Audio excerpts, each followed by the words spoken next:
know, and we all have our 15 minutes of fame, and I'd like to take a couple of my 15 minutes to talk about the rights and the wrongs in the world of professional wrestling. And it is for the WWE Championship. This match is for the ECW World Heavyweight Championship. For the World Heavyweight Championship. The match and new NWA Heavyweight Champion. We appreciate you guys coming out and taking your time to support women's wrestling in America. This match is for the AWA World Heavyweight Wrestling Championship. Hello and welcome to another edition of the Rights and Wrongs of Pro Wrestling Podcast. This is your host, Mr. Green. How are you, everyone? Thank you for tuning in and giving me your ear as we go through another week and another episode of WOW and various other things along the way. As you may or may not know, WOW has already gone to San Diego Comic-Con as of this recording, so we're going to talk about that. There's some new dealings and some new goings on and the just the women's wrestling sphere. Plus, in this episode that we are reviewing, there is a world. Well, you know, let me retract that because I never really referred to it as a world title. There is a WOW Championship match that takes place in the main event. For all that that's worth. Did it meet expectations? If you're asking me, then probably not. But we're definitely going to get into that and the entirety of that episode. And I will just, before I even go any further, I just will start by saying I'm not even mad about the show. I'm just really disappointed. I am really disappointed. Other episodes I've been upset with it and just, how can they do this? This is terrible. This is stupid. But I am so disappointed with them. Just top to bottom. And mostly because I feel like this could have been fixed. It seems to me that they would have had time to have some other plan or alternative to go with. And this is what they chose. So we'll get into that. We're going to go into the entirety of the review a little bit later on. Or if you're using the timestamps, just jump to it now. Whichever one that you want. But let's cleanse my mind, cleanse my palate just a little bit. And talk about some worldly wrestling news. So let's go to the news, views, and updates, shall we?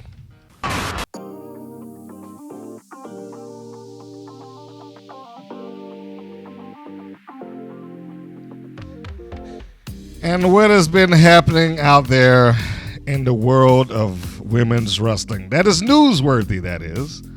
Well, I can tell you one thing right off that's newsworthy. We have the first WWE ID Women's Champion. She has been crowned, and that was at a Game Changer wrestling event. Kylie Rae, you know her, Smiley Kylie Rae, has become the first WWE ID Women's Champion.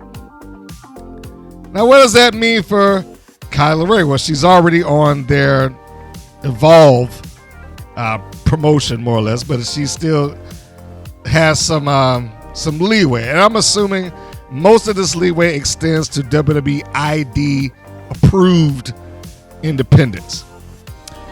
But she won that match against Tyra May Steele and Chantel Monroe, so she became the inaugural ID champion. And what that will mean for her is that she will get to go around representing to some degree the WWE.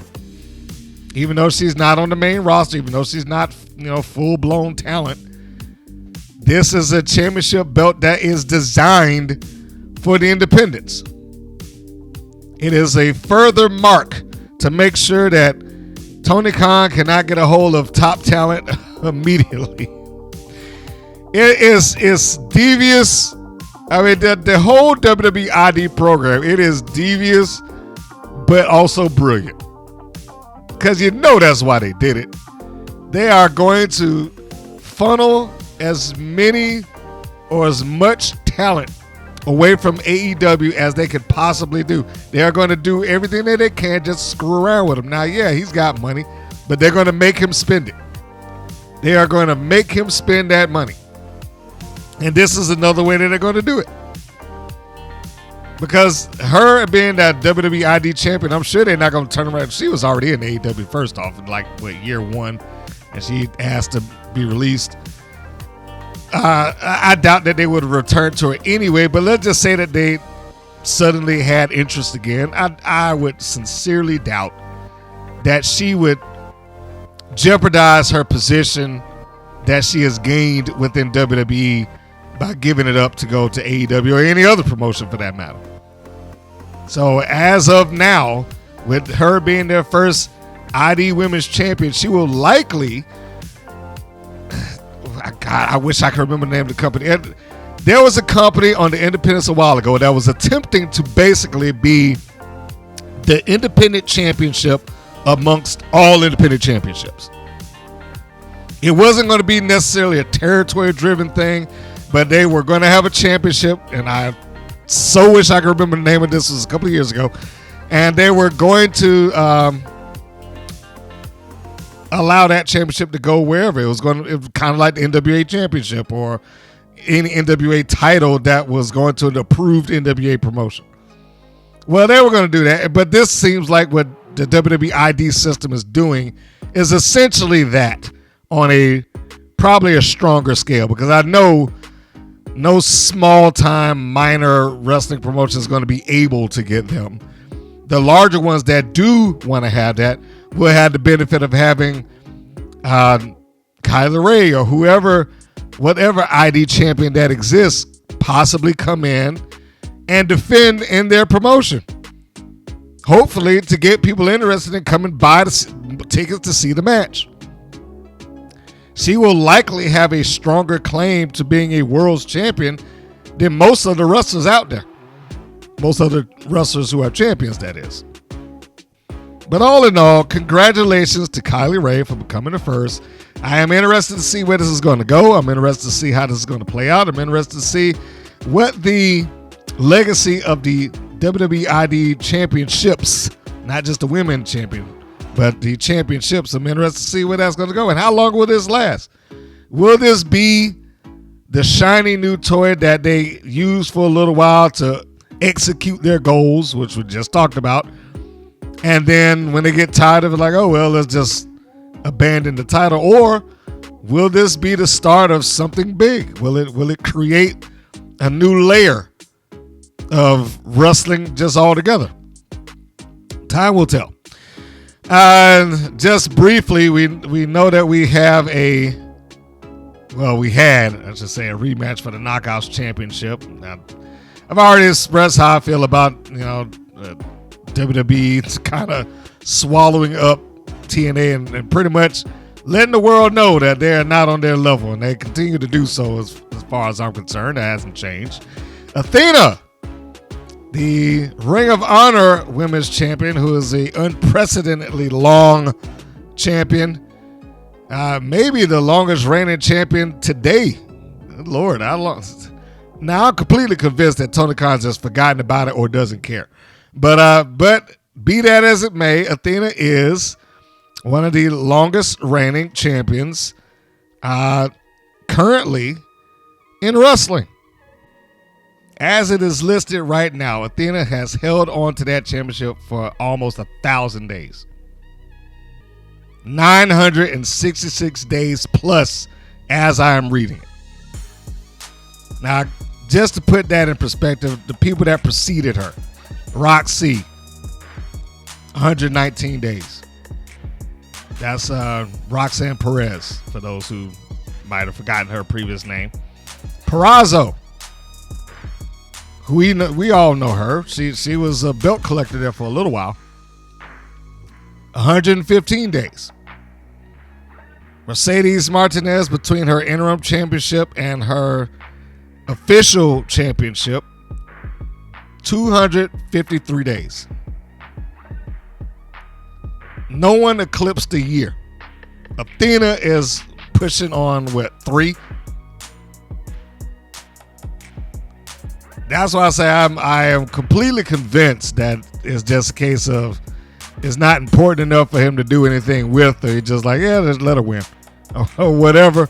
But whatever the case may be, she is going to go down as one of the longest reigning women's champions today. And even she doesn't get a lot of coverage. However, she does get a championship match at the title that does get coverage. She is coming after Toni Storm now. Also, after having pinned the champion in the tag team encounter. I have to give them credit where it's due. They got the challenger to pin the champion in an environment where she can legitimately say, I pinned the champion, but the title wasn't up, so it gives her some leverage to stand on and move forward with and try to drive some interest up in it. We will see how that plays out. I don't know whether this is going to do anything good for either lady. Toni Storm might be the most compelling act that they have in AEW right now, but I do question what they do at their women's division on a lot of occasions. This is not one of them, but a lot of occasions. Speaking of their women's division, there's news on tag team titles for AEW. Well, I should be more specific, tag team titles for their women's division. And Tony Khan had spoken about that. He's essentially, and I'm going to try to paraphrase here, because he was explaining why he did not have women's tag team championships. Well, one of the things he said is that he has belts. He's already had them made. They exist. They're a tangible thing. He just felt like they weren't able to do anything with it now, partially because of the Women's Casino Gauntlet. He said just in that one match, he lost 25% of his women's roster out of that. So I think that, in his mind, made those titles, the tag team titles, feel and seem secondary. I need to get past this other thing first before we start doing that. And he also brought up that, within the women's roster, he has the Women's World Championship, TBS Championship. You're floating around with the Ring of Honor Women's Championship. He has a lot of belts. That has been one of these big criticisms that a lot of people have had on. It's like he's got so many belts. The women's division is not any different. He's got a lot of belts there. So, can he have those belts appear on his TV? Certainly. Will he have an ongoing rotation of tag teams to do that? Probably. But will it get the attention and the focus that it deserves? That's where it gets a little murky. But I will say this, and this is relative to WoW. I said more or less the same thing when Evolution was being announced. It's like they probably don't want that because it's going to be a huge spotlight drained off of WoW onto this other thing. And it takes away bit by bit the argument of, well, we're the only ones that have this thing. Well, here, you probably don't want to have AEW crank out women's tag team champions. Not because it's going to up and hurt WoW. But what it will do is it's going to shuffle WoW further down the ladder. Anytime something like that happens out of a wrestling promotion that other wrestling media, wrestlers, television outlets, etc., accept as a proper wrestling promotion. Now, get to that in a second. The ones that they accept as a proper wrestling promotion and they give coverage to, well, by default, it just knocks WoW further back down. Because what the chain of command will probably be something along the lines of WWE, NXT, AEW, TNA, NWA, and you skip a couple of maybe high-profile independents, and then you'll get WoW. as much as they air their stuff on television across the nation, it just is not regarded by most wrestling fans, wrestling outlets, wrestling media as anything worth covering. Sorry to say it, but it's true. It is the truth. There's very little coverage that WOW gets through wrestling media, and that seems to be partially by design and partially by the fact that they don't move numbers. Moving on, we had some other challenges and things that are going on. Ash by Elegance, the former Dana Brooke, is going to get her shot at the Knockouts Championship. Hooray for her. She seems to have found a new life in TNA. She always reminded me of somebody that I had said that some people in WWE got caught up too soon for their own good. Dana Brooke, in my opinion, was one of those people. So she got caught up too soon for her own good. She hadn't figured out who Dana Brooke is. She hadn't really learned the wrestling business as she should have. And she was forced into trying to be better than what she actually was. Now, she seems to be getting her traction. She seems to be getting her feet underneath. She seems to be discovering who she is, or at least who she wants to be and who she's willing to be. And they've presented an entire package around her there. They've given her as much as they can. Her personal concierge, then a tag team partner, because she is one half of their tag team champions. Speaking of tag team champions, there you go, Ash by Elegance. Or I should say the Elegance brand is what they work under. And they have, I forgot the third party of that group. She's very tall. And now that I'm saying that out loud, it's amazing that how they highlight her as being tall without saying it every chance she walks out. I don't know if I heard them mention her height maybe but once. It's not like the 6'2" so-and-so. You know, they don't keep doing that. It is very evident when you see her on the screen. Why? Because she's surrounded by other people that's shorter than her. And it illustrates the point without you having to verbally illustrate the point. It's amazing how that works. But anyway, back to Ash. Congratulations to her. This is probably what she needs. I doubt that she will win. I don't think that she's going to get the victory. But I do think that she is going to gain some vital experience and increase the value of what she's doing here in TNA, being Ash by Elegance. So there we go. I might as well mention it just as a quick blurb, since we were just talking about women's tag team championships, that we got Perez and Rodriguez defending the titles against Bliss and Flair, and that looks like that is going to be somewhat prominently featured. So if I'm watching this event, SummerSlam, that could quite possibly be one of the matches that might steal the show. You got some top level talent there. I mean, Rodriguez is the muscle. She's clearly been identified as the muscle in that. But Perez has shown herself to be pretty great through NXT. I mean, if we go back further than that, through the independents, through NXT, going up to the main roster, Alexa Bliss and Charlotte Flair speak for themselves, regardless of what people may think about Flair or Bliss personally, whatever. But I am expecting this to be a pretty strong tag team match based on the participants involved.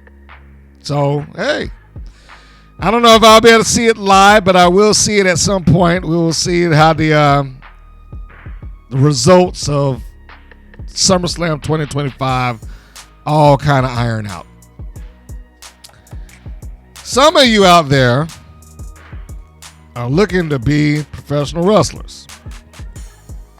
Now, my first gut instinct would be to say, find your local wrestling school and go there and train and learn. But there are some of you that don't want to, miss the opportunity to possibly jump ahead of that and get on TV. Well, now's your chance. If you are a female and you are in Tampa or willing to travel to Tampa, you can try out for WOW. This is essentially a casting call that they're doing. But they are going through their next set of tryouts so they can put in some new bodies for their next round of tapings. And you could be one of those bodies. Now, how are you going to do that exactly? Well, you have to go to their website and fill in for the little link that takes you to the Google Docs. On that Google Docs, they're going to ask you the following information. This is listed as they have it listed, by the way. So just, work with me. Email. Makes sense. Full name. Your current location. Your email address. Yes, I said it twice. And I wrote it down for myself as a note. They have this listed twice. So I'm not just losing my mind. That's the way it is. Phone number.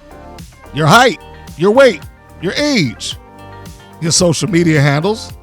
Tell them more about yourself. Why you want to join WOW. Give them a headshot, a full body photo, and a 1-minute intro video.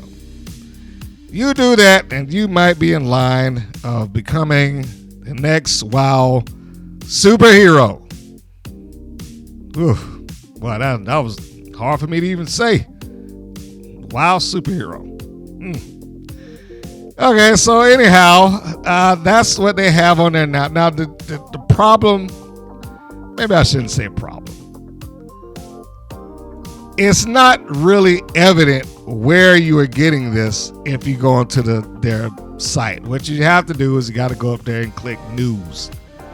The news will take you to the Tampa tryouts, and you can register at that point. The actual weekend that this is supposed to take place is going to be August 15th, Tampa, Florida.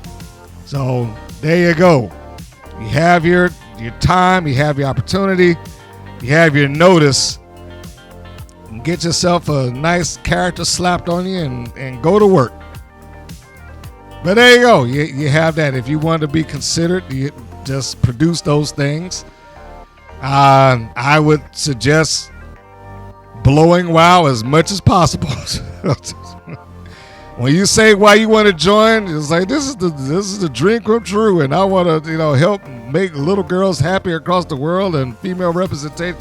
Just say all the shit that they say on a regular basis, and you might get in there.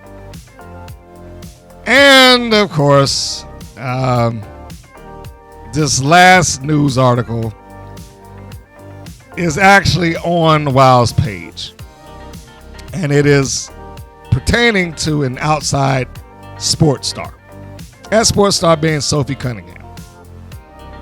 They have it on their front page, and it's listed WNBA star Sophie Cunningham gets a surprise invite from WOW Women of Wrestling. Now, what I expect from this is that she's going to ignore it. That is my immediate response. I think that she's going to get ignored. Well, not she. I think that it is going to be ignored and she'll just move on. Right? But this apparently was a comment made by David McLane based on, I'm assuming, her roughness on the court. I haven't seen it myself, so I don't know. I've read about it, but I have not seen it. But here we are, and he's saying that he's given an open invite. Let me see if I can find the statement that David McLane made. Here we go. So this is happening at the San Diego Comic-Con. And I don't know what question would have come up to spark this response. But he basically says, I'm from Indiana. I'm from Indianapolis. McLane said at Comic-Con panel. That is the home of not only the second best basketball team in the country this last year, but also the biggest name in professional basketball today, Caitlin Clark. And Caitlin Clark has an enforcer. She's the Marty Sorley to Wayne Gretzky. And she's a stunning athlete. I flew to Las Vegas and watched them play the Aces, and I would love to have Sophie Cunningham in WoW. She takes down the competition and makes sure Caitlin Clark is safe on the floor. We'd love to have her in our ring. Yes. Now, having said that, I am going to say something. I doubt that Sophie Cunningham will ever hear me. I'm pretty sure that she doesn't know that this podcast exists, much less much other wrestling locations. Probably skip around all of that. So I feel that I can say pretty much whatever I need on a public forum, and if she happens to stumble across it, then she does. If she doesn't, she doesn't. But to you, young Miss Cunningham, I think that you should be honored that he offered you the open pass to come and join his wrestling promotion. But I will also say, if you have any concern about your basketball career, stay as far away from that as possible. Just stay away. If you'd have asked me that 2.5, 3 years ago, I would say, yeah, go. You should go.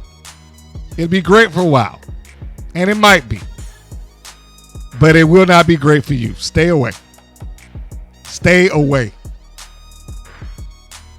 WoW has had 3 years, and they've already proven that they do not know.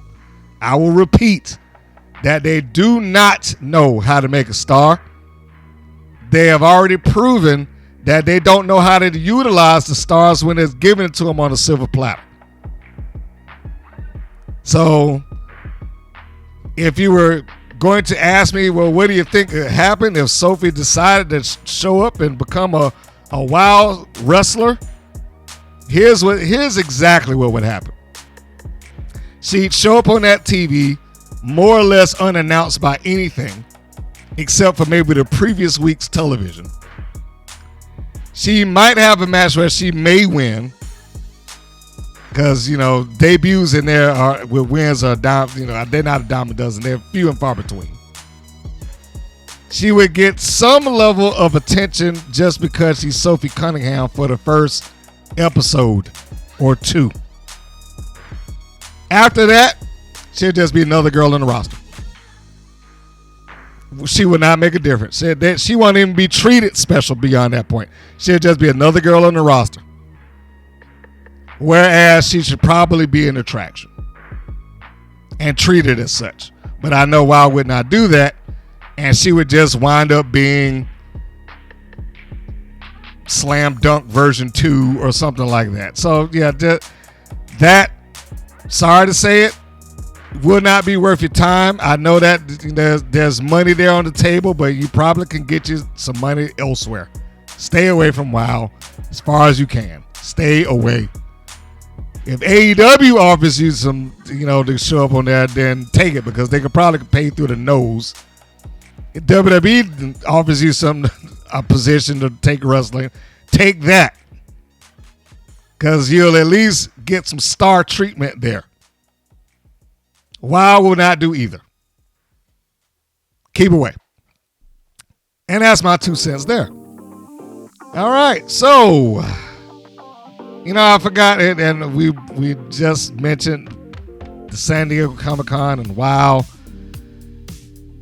And I'm going to ask this of anybody that's listening right now, who knows where this video is? Like the panels that they have on Google TV and Variety and all. Because it was hard enough to find last year when they showed up and they did the same thing, and got on the panel wearing their tights and everything. It looks great. And I'm sure everybody got treated like $1 million and got to feel like a star. And so I can never knock any of that. And I'm sure being flown out and put up in hotels and being interviewed by Variety and IGN and various other platforms probably felt amazing and very validating. I do not take any of that away. But it is one of the hardest things for me to find. I just remember during the 2024 when they went through the same thing. Variety had their interviews like buried underneath a ton of other stuff. If you weren't actively going onto their page to seek it out, you probably weren't going to find it. But it just raises this question in my mind. Who is this for? And I don't even mean that in a facetious way. This is a legitimate question. Who is this for? I ask that because, by and large, San Diego Comic-Con has become the location where movie studios, television shows, and things like that unveil, we're doing this movie. This person's going to be a part of it. This series is coming out on our streaming service. We got these new, toy makers coming out, Hasbro and other McFarlane Toys and things like that. They go out there. We got this new lineup that's coming. Look at this articulation and detail and this, that, and blah, blah, blah. There's a certain segment of media / entertainment that generally tend to go to these Comic-Cons. Wrestling is always there, but it's not necessarily the headline act unless it is WWE. So going back to the question, who is this for? I have no doubt that people were there and in the room and asked them questions. But Variety does not seem to be going out of their way to put wild content up on their website and or page. Maybe they'll do it at some point and I'll be proven completely wrong and I'll take that. But as of right now, they don't go out of their way to do that.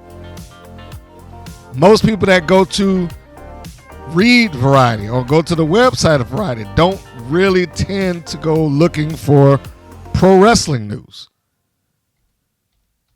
And they being wild, also do not go out of their way to present themselves to pro wrestling news. Like they've only really dabbled into, hey, it's WrestleCon or something like that when they needed to do it.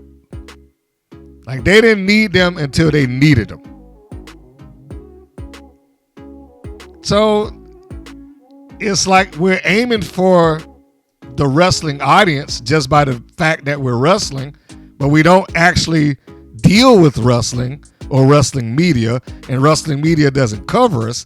But then we'll go out of our way to try to get a Comic-Con or a Variety, which they don't really put this on a platform either. So who is this for?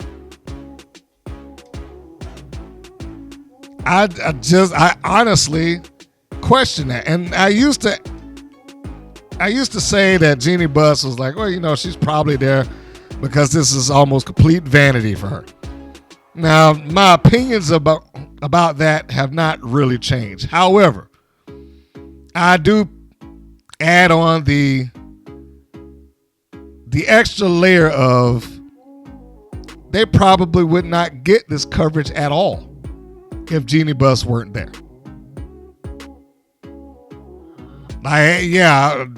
Sure, she probably goes there and she feels great to, hey, look at me, I'm doing something for the world of women's sports and representation, et cetera, et cetera. I'm sure that just brightens her day to be able to say that she's doing that and making a difference. But honestly, she's the only name that those outlets would probably care about. And I say that with all due respect to the participants that's involved. They haven't made a big enough star out of Paola Mayfield or Santana Garrett or Miami Sweet Heat for that to mean anything. They're going to be here. Oh, wow. They haven't been positioned that way. Nor has Wild even tried to do it in the previous years. Last year was Genesis and Coach Campanelli, two of their heels, and they're trying to be the representatives of, when I was a kid, I wanted to do right and make people believe and win. Like I'm a bad guy on TV, but in real life, I'm not that person. It just doesn't seem to fit. It doesn't seem to fit them being on Variety, and it doesn't, other than Jeannie Buss being there. And that's the only thing that I can really attribute it to, is that she's a big enough name that she can command some coverage if necessary. Outside of that, I have absolutely no idea why this would be something that they would want to do. I'm sure internally it probably feels great. And Jeannie Buss has enough money where she can keep throwing it at the wall relentlessly and nonstop if she wants to keep doing it. But I, for the life of me, cannot see the crossover appeal of the audience of Variety. Well, I was going to say magazine. It's not really a magazine anymore. But Variety magazine / website and the San Diego Comic-Con crowd, except for a certain segment of them. There will be wrestling fans there. Opposed to the overall wrestling media. They probably would gain more if they were latched onto Diva Dirt or something. But Diva Dirt don't even attempt to cover them. Anyhow, that was my my question about that. And I really want to find the footage of that. I want to hear it or see it. As I'm expecting Jeannie Buss to say the same stuff that she said a year ago. Like, I used to read Supergirl and Wonder Woman, and I want to make real superheroes, and they are real superheroes, etc., etc., etc. I'm waiting on that. But that'll be waiting for another day. Before I do move on, I do find it a little bit surprising. I wonder, of the four that was there, how many was there? 4 talents, Buss and McLane, so 6. I wonder of them, how many of them actually were able to talk about the stuff that they went there to talk about? I'm just a little curious, because I know they talked about the subject matter is going to be female representation and sports. And I get that. That seems, a logical step. But who amongst them is really qualified to talk about how comics have influenced wrestling? I mean, just curious. Who amongst the 6 of them is qualified to do that? I don't know. And if Jeannie Buss really wanted to do so, I mean, if she really wasn't just being talked into throwing money into this project of hers, she should just go ahead and buy herself a WNBA franchise or all-women's football team or something like that. Something she knows that ESPN will actually cover if she's a part of it, and do that. If she really meant what she said about, well, we need more representation and get more sports and cover, do that. Put your money to some good use. Anyhow, I am going on long enough about the news, views, and updates part. I keep finding myself finding more things to talk about. So we're going to skip off into that and go right off into the review. That is after our Talking the Talk and musical interlude. So when we get through that, then we can hear the disappointment that I had in this particular episode and why. So stay tuned. And we'll get back to it. Eve Management thought it would be funny to put my international title on the line against AEW superstar Chris Statlander. And you think I'm supposed to be ashamed of that? You think after that loss, this is the part where I cry about it and I say, it's not fair. You want to see that. You want to see me get emotional. You'd love that. But that's not AV. I went 20 minutes plus in there with an AEW superstar, and she won by this much. You think that's something to be ashamed of? But what do I do after a loss like that? Well, I'll tell you the first step. I'm not rushing back into anything. And to be honest, after a loss like that, I'd be afraid for whoever's that first person I meet in the Eve ring. If I came back too soon, I'd be afraid of what I would do to that person, to the violence I would commit on that person, whoever it may be. So I'm not gonna be there at the next Eve show. But when I come back, it's going to be all violence.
And we are back. This review. Let us get into it, and let me give you the opening slate so we can proceed and I can get all of this off of my chest. The opening slate of the show is WOW, episode 346. The title, Gold Standard. The air date, July the 26th. The chronological number was episode 150. And it starts with a recap of Tormenta's path to being the champion. Includes footage from the four-way, the match against the Classmaster. McLane does a voiceover. And this is basically highlighting the quotations around the mountains that she had to climb to become the champion, and become the first Mexican-born champion, which is fine. Right? and I would say very nice. However, it starts to wane off, in my view, past this. First thing, why is the B-roll that they're running with the class match of Samantha Smart featuring Samantha Smart holding the belt? If you were not aware of anything preceding this episode, you would pretty much think that Samantha Smart was the champion. She had the belt in the B-roll. She pretty much did all the talking. If they did not have footage of the class master getting beaten, you would have no concept of which one of them was the champion or not. Never mind the fact that the B-roll that they picked, I was like, they probably could have gotten something else other than seeing the class master leap up in the air to be driven down by that Tormenta's driver, or hopefully they would have had a better shot of seeing Tormenta come off at the top rope and hit the drop kick on class master with the book that was, I guess, the crutch of the entire angle. I would think that they would have had, or at least tried to pull a different clip, but that's another one of those production things for me. It was more of a production issue in that regard. However, let's keep going. So after we get past that first opening segment to set everything up, then we get to segment 2. This is Tormenta entering the arena. She gets a microphone.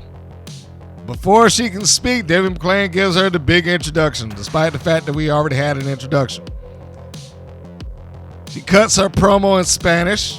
She got lots of energy, lots of passion, but no one to translate there for the live audience. So I'm left to believe that either everyone is told to applaud or everyone in the arena is bilingual. One or the other. It's nice to have that, the captions on screen for persons like me, but it just makes me feel like they just go out there and say what you're gonna say, and we'll just react. And David McLane doesn't make it better because it's not like he reacted in some sort of specific way. It was just, she's all right, she did that, and then just kind of moved into it. It was a very vague response. So again, I can only assume that if we're going to include him into this crowd, everyone is bilingual, or they're just told to applaud, or they just react as such. So that goes on. She gives the promo, and cue the music. Samantha Smart, the class master, come out to interrupt. And Smart cuts her promo walking to the ring. This brings Dave McLane to put on his general manager hat. He gets up from the commentating booth, and then he goes to address Samantha Smart. And this segment now becomes about Samantha Smart and David McLane, rather than their new champion who's standing there waiting in the ring.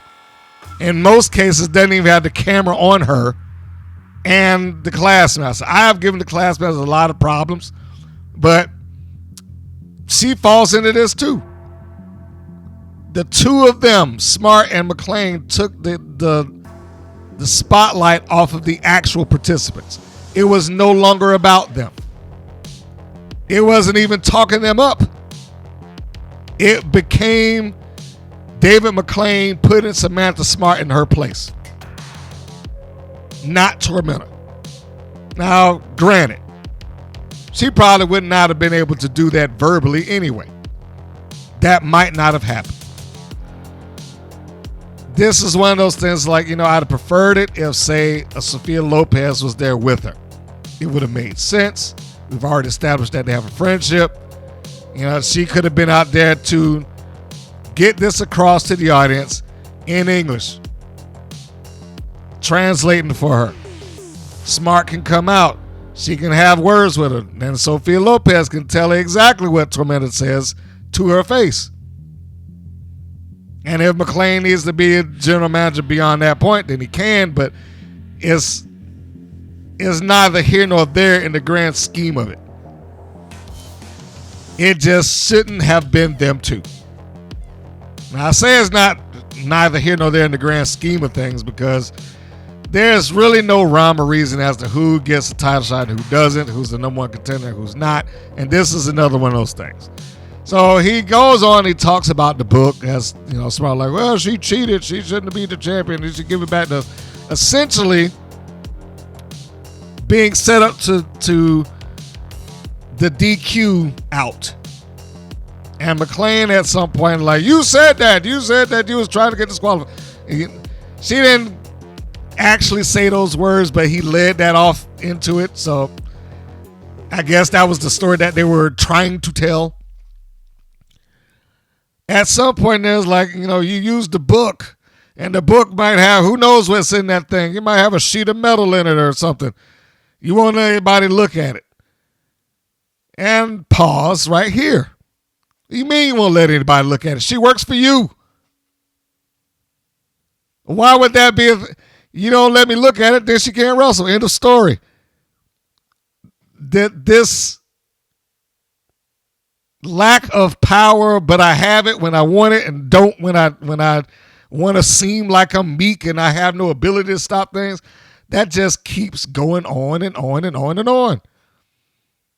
It's like it's a matter of convenience to whether I can do something about this thing or not. I mean, we've seen them ban people or try to. The only ones that really took to it was the Alliance. But why would he, as the established figure of authority on this show, be unable to look into like, hey, look, we have to check this? And she just says no, and be like, all right, we're fine. I guess there's nothing else I could do. Never mind the fact that every match that she's had, she has placed that book right there, 1 foot in front of his face. He can literally open it up and look.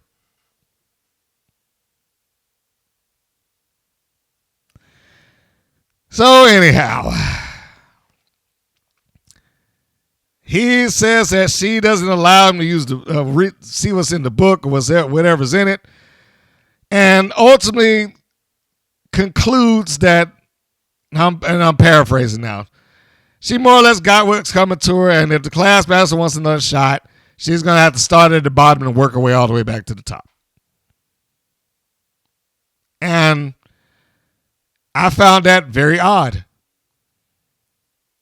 I found it odd because, what was it, a week ago that Gambino just came out and like, hey, we got next dibs. And he was like, all right. Why would she not have a rematch? I mean, they portrayed Samantha Smart to be so brilliant. Wouldn't she have put that in their contract? If we ever lose, we get a rematch. That's what all the other managers seem to do. But let's take into account the storyline. For whatever it is, let's take into account the storyline. So we have this woman who has used this book as a weapon on multiple occasions that he apparently had no power to stop. So because she's done that and he's seen it, and he's seen the amount of times that Smart and class actors have cheated, used the yardstick, grabbed a foot, used the book, whatever the case may be. Because of those things, now, well, you got to be punished, and we're going to send you back to the bottom of the line because I had the power to make that happen.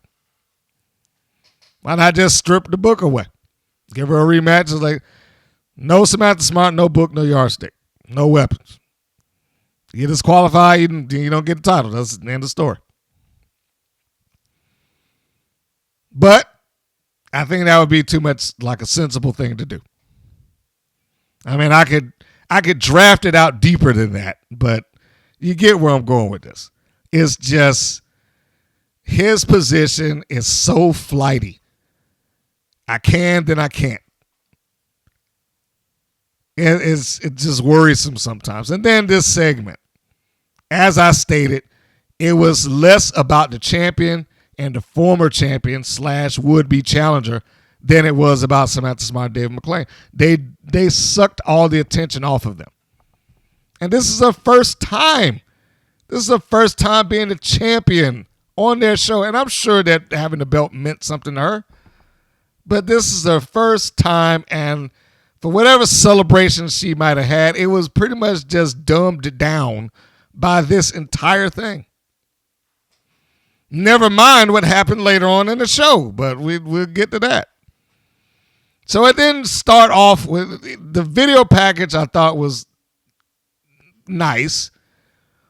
And then we got this segment following it, which was okay, could have been better if it weren't for two other people draining the attention off of them when it should have been the attention's on our champion.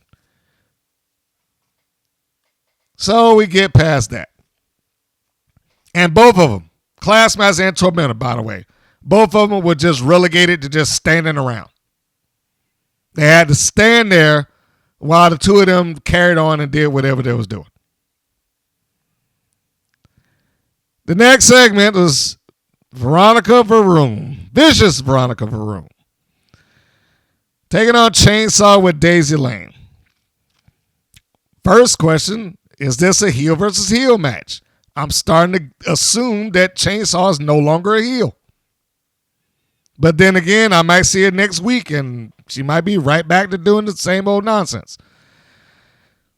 But Wow shows the B-roll of Chainsaw discovering the little Daisy again. This is ugh. I wish they'd get past that. Of course, I neglected to mention that VaRoom comes out first and she's grabbing microphones and yelling at people. Cameras, I should say. Grabbing cameras, yelling at people. She just playing it up.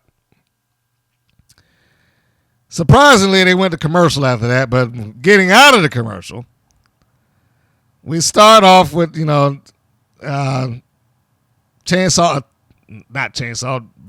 attempting to establish some level of maneuverability or aggressiveness to Chainsaw. It doesn't seem to be working. Chainsaw's no selling it. The no sell by Chainsaw, I thought fits her character. This is what she should be doing. I'm not overly sold on VaRoom yet. I think that she, how can I say it? She has a lot of energy. But the nuance of what she's doing in the ring, I'm not sold on yet. Like she still feels to me like somebody that's just playing the part. Like if we just got another actor in here and dressed him up in the same outfit and told him to do this stuff, nothing would change. I don't get the hint of her in this or that it's some sort of natural flow. It just feels like your job is to go out there and be loud and obnoxious because you're New York and you're a former roller derby girl. So play that. And then that's what she goes out there to do. Like even the forearms, the grimacing, the trying to pull Chainsaw, like all of that, it just didn't feel as natural a function as it should to me. So, I want to add that just so people know, look, I'm not saying that she's hopeless or, that she doesn't have some level of talent underneath her. It's just like she needs to be on the indies somewhere. She needs to be learning this.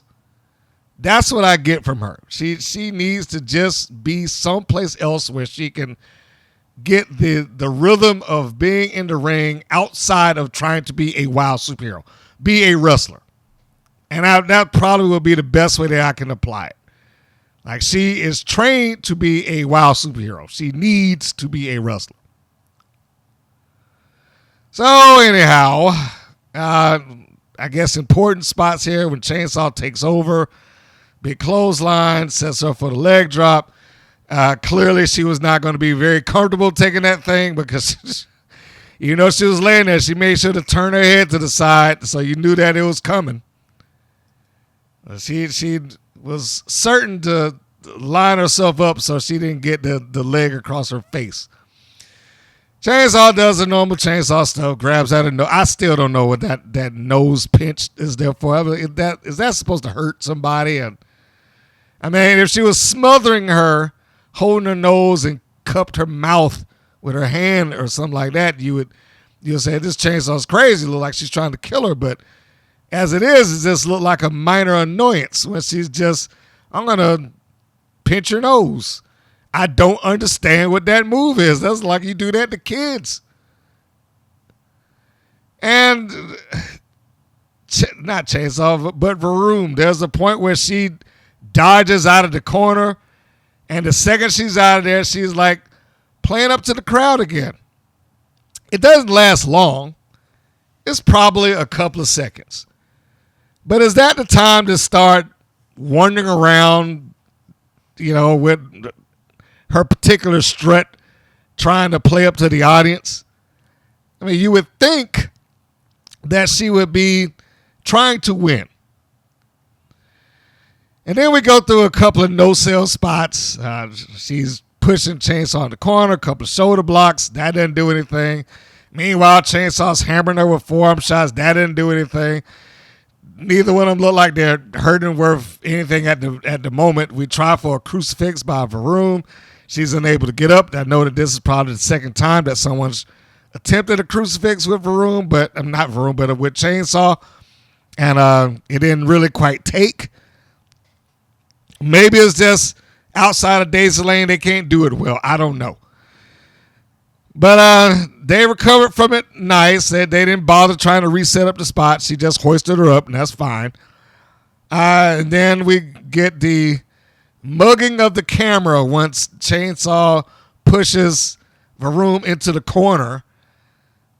Cameraman's right there in the face, and she gets a chance to just, be right up in the lens. So we have that. Speaking of no selling, we get to the point where Veronica VaRoom is slammed, and then she decides to roll out of the ring towards Daisy Lane. Now, Daisy Lane up until this point had been outside mostly as a cheerleader, which is, again, why I'm like, is Chainsaw a babyface now? Because he's actively standing there getting the crowd to chant Chainsaw. And whereas that's not a bad thing, is that the direction that they're going? That's all I need to know. Are they baby faces again, inexplicably? Because we don't really hear from them. We don't know what their motivations are to begin with. So they could theoretically float back and forth. They could be babyface, they could be heel, they could be in between. Who knows? They have never explained it. We are just judging them based on the actions that they take. And these actions say, regardless of what Chainsaw's doing in the ring, she's a babyface. VaRoom comes out and she gets Timu Alexa Bliss by the hair and smacks her head against the apron like 3 times. For all the good that did, because the second that she let her go, she popped back up to her feet and started yelling at her from the outside of the ring to VaRoom standing on the apron. Did not sell those things worth nothing. May as well not have done it. VaRoom gets tripped up by Lane before she gets back into the ring. And let's just get to the important part. She's distracted long enough to where she gets choke slam 1, 2, 3. I didn't necessarily have a problem with the match, but the tone, I don't get. The amount of no selling that came from various participants in this match, I didn't really understand. And I don't think that this is the thing that Veronica VaRoom wants to do.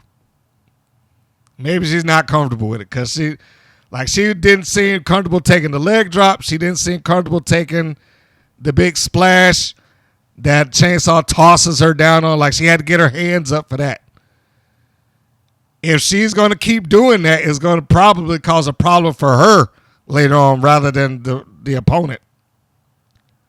So I don't know if this is She needs to get some other reps in outside of just being on television. Goes back to what I said. She's fine as a wild superhero, but if she wants to do this any further than that or probably keep herself and her body safe, she needs to be going someplace else. Her instinct, and I know it's a hard thing to do. It's a hard thing to just get past your instinct because your instinct is to protect your body. Something come down on you, want to put your hands up or something like that. If you're about to take a bump, your instincts is not to let yourself just throw your body to the ground, but they have to get past that. I mean, I sat there and watched it in wrestling schools. Like, all right, kick your feet out from underneath yourself. Cross your arms, tuck your chin, kick your feet out. And when you're doing that for the first time, yes, most people will hesitate because it's not a normal thing for you to do or want to do. So I'm not knocking her specifically. But this is a nationally broadcast wrestling show. I won't say wrestling promotion. It's a nationally broadcast wrestling show. And she probably does not want to keep doing it very long, even if the company doesn't say it. I'll say it for you. The standards that WOW present in some cases are very low. If you want to look like this is something legitimate or more convincing, you can't keep doing that. Even when Chainsaw did the leg drop, she basically just sat down. She didn't jump up and do it. And yeah, that's another one. Simple move, but that thing hurts. You're landing on your back, you're compressing your spine. That ring is not soft. But if that's the move that you're going to do, you're going to have to get past that. It's just several moments of little minute things like that I saw or caught, and I just felt like, they probably need to try to do something with that. Just work to get around that. It was okay, but it had its gaps of working smoothly. That's pretty much where I was with that. Next segment, they promote the next match, which was going to be a tag team match, Animal Instinct, Miami Sweet. Before that, we go to the next segment, the Sibley Scoles segment with Animal Instinct. Scoles begins asking about the loss, which Collins addressed, and she said it was a fluke. The second that started, I had to stop right there and give my own personal check. At least they did something good there on both counts. Sibley came in as a wrestling interviewer wanting to know about this loss that this team took before they go off into this next thing. How's that going to affect you? Well, it felt like, okay, now that's the job of a wrestling interviewer right there. And on the other side of that coin, Collins did what a good heel should have did. Now that didn't count for it. It was a fluke. It'll never happen again. Brush it off. I wish that she had another platform to help get their heat back, but this is probably about as good as it was going to get for the time that they had on the episode that they got. So, applause. I guess we'll applaud there for that. I was legit shocked. I was like, okay, well, they came in all right there. I'm still not fully in favor of Animal Instinct being together because I feel like it brings out the worst in both of them. But we'll take it for what it is. I felt like Scoles was more in tune with being a wrestling interviewer here, but she still has this off-camera look. I don't know. I really wish somebody could tell me, what is she looking at? Somebody in WOW who's hung around there. What is going on behind that camera that keeps drawing her eyes away from what's going on? Because she doesn't look in the lens. She's always looking around it or behind it or above it or something like that. What is happening there that it makes her keep looking away or her eyes keep moving around the lens or staring directly to the camera like she should? What is it back there? And I know she's not doing that on purpose, but somebody had to have seen this. And it might just be the case of time since they're probably doing marathon tapings to begin with. Maybe it was just like, you know what, fine, let's do it. You got it. It's in the can. Let's move on. Because I have been that way too. I get it. When you're already under pressure and they just want you to get stuff done, just like, all right, it's fine, just move on. Because I cannot believe that no one in that production crew did not see that. And I honestly, truly, really wish that somebody let me know what is back there that is so inviting that her eyes keep going to it. Anyhow, this was just to, address animal instinct. Scoles did a better job, even though she still has a couple of, off-camera side eyes and whatnot. Jinx got a chance to speak. This all sets up for them going into the next match, and they get to do their animal puns and all that good stuff like that. I don't necessarily care for the animal pun stuff, but that's their gimmick, so I'm sure they're sticking with it. Next segment, Animal Instinct versus Miami's Sweet Heat, the match itself. One thing I can say about Collins is that she has the disingenuous, delusional praise thing down. Comes out the ringside smiling and doing this pretentious little I'm better than you wave. Looking at people like, oh, for me, like as they should be booing. But she's got down. Giving her, some credit. Miami Sweet Heat comes to the ring, and Nigel tries to put them over hard. Hard. So much to the point that he just made up some stuff, apparently. He said they took out Lana Star, HollySwag, and Penelope Pink. I said, how? How did they take them out? They weren't even the ones that did the last offensive move in the match. If we're really going to address it for what it is, they were driven through tables. Off of a stage, through 2 tables. They were not in a position of control when this took place. Which goes back to what I said before. I seem to do this a lot.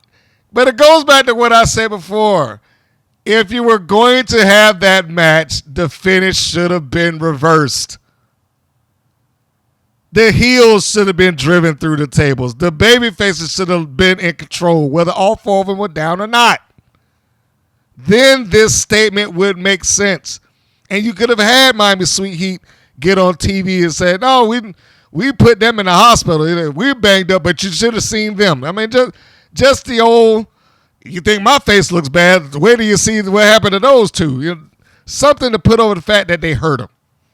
And they got some measure of revenge out of it. And now the next time that we see them, it will be for the belts. If they had gotten to where they could have told the world that our beating them up is more important than beating them for the belts, then that would have worked. And I'm not going to make it sound like it's simple and that's all it would have been, but it would have largely leaned it towards the narrative that they're trying to tell right here. Because nothing of what he said happened. I was like, how did they... First off, they didn't get close to Lana Star. How did they take her out? Secondly, Pink and Swag are the ones that did Miami Sweet Heat in. If they hurt themselves in that match, it was because exactly that. They would have hurt themselves in that match. Driving them off the table and probably DDTing themselves on the floor. That had nothing to do with Miami Sweet Heat. So it doesn't help them to have this guy sitting on commentary talking about how they eradicated this group or took them out when it didn't come close to anything like that. And a simple change would have fixed it. Somebody should have been there to say Miami Sweet Heat needs to be the ones to do that. They're the baby faces in this equation. They need to be the ones to put you through the tables. And it would have made a lot more sense considering what happens later. But that right there, I was like, why are you saying this? Because that didn't take place. That didn't happen. We know that didn't happen. Your own footage don't even show that happening.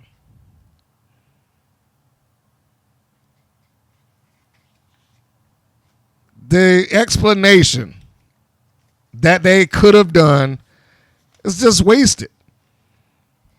And there's plenty of examples of this that they could have drawn from. That's what kind of boggles my mind the most. You're in the industry that all of this stuff is like a click away. They could have found some example of how the babyface got past this thing without having to win the championship. They didn't need to win the titles back. They don't need to have a 5th championship reign. They probably will get it, but they don't need that. It's not going to do anything for them one way or the other. It's not going to help the ratings. It's not going to turn WOW around. There's not some massive overall demand that Miami Sweet Heat get that 5th elusive championship belt. None of that's going to matter. They could have been just fine either way.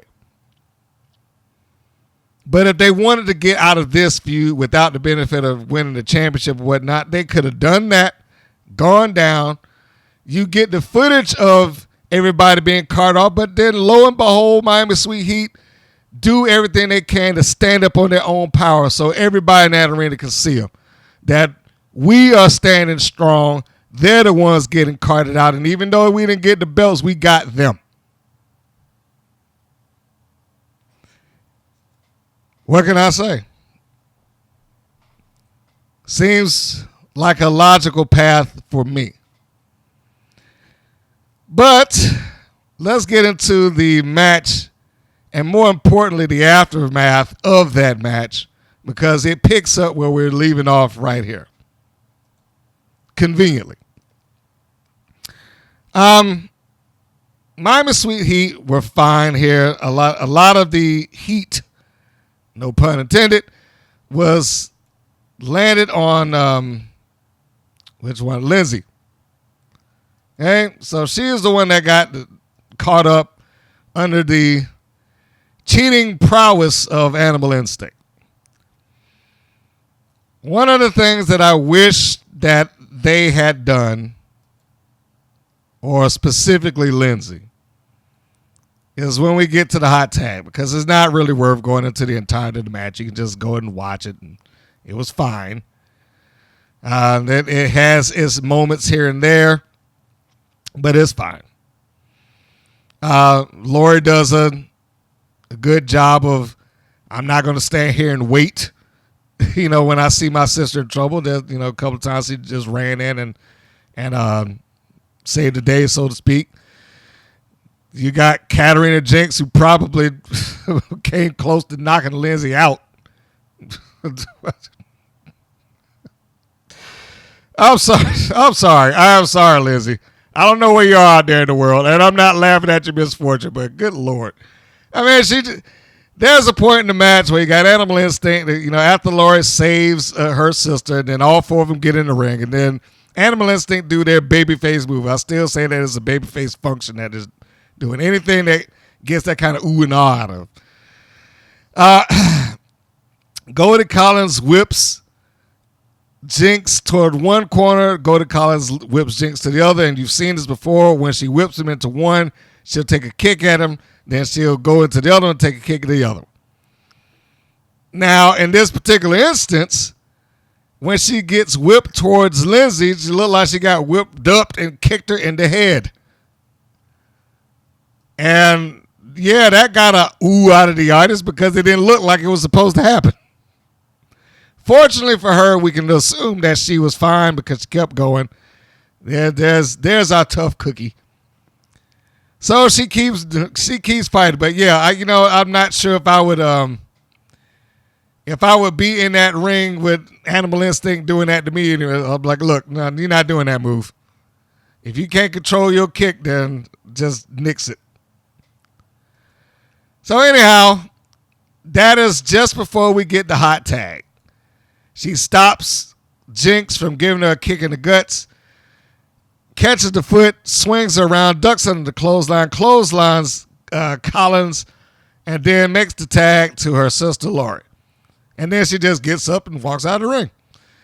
And that is where I was like, I really, really wish that she had shown some signs of exertion or being beat up or tired or something, because she just kind of tagged and walked out. And that does take something off of the moment when you are doing that. But what can we say? It is what it is. Lori comes in. She gets the old double clotheslines. The double elbows in reverse were not as nice. Clothesline was great. But the elbows in the reverse side or the reverse style, I just, maybe it was the camera shot, but it just did not come off well, particularly for Jinx. It didn't look like she was hit at all. She probably was. I just think the elbow was low, but yeah, it didn't look like it caught her in the least, so it just looked bad on camera. It was a nice little, spot that I was about to say Lori did there. When she gets to come in, just does clean up, gives the high knee in the corner, gives a big boot to Collins on the other side.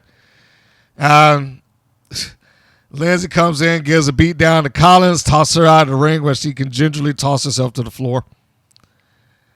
And then Jinx is caught in the ring for what is likely the most protected finish that WoW has. The Fab Jab. Lori comes down on top of Jinx. I mean, the camera shot was great. I don't know if it didn't have necessarily the connection and impact, but I like the camera shot. But I thought they were very, well, the move I'm talking about right now, I thought they did that very well.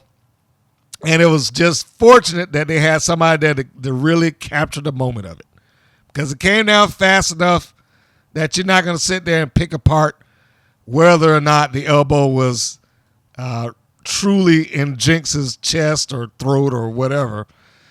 I don't think the elbow really got down that far, but again, they was able to maintain enough momentum that I don't think it was overly obvious.